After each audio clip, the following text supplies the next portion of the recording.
Yes, you read it right. Route 5 Shyambazar to Esplanade may resume soon. Yes, it may resume within or after 1 month, which in fact is a good news for the North Calcuttans.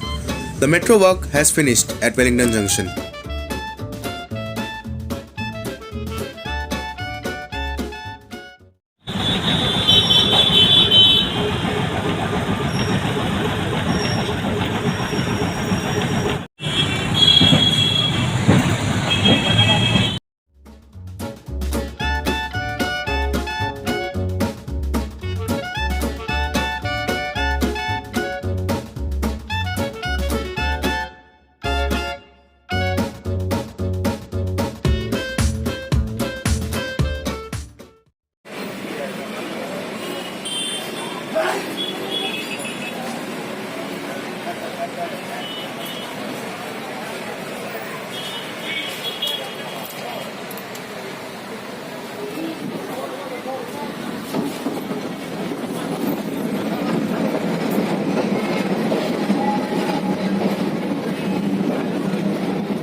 Now it's up to WBTC whether they want to resume this iconic route or leave it closed like many others.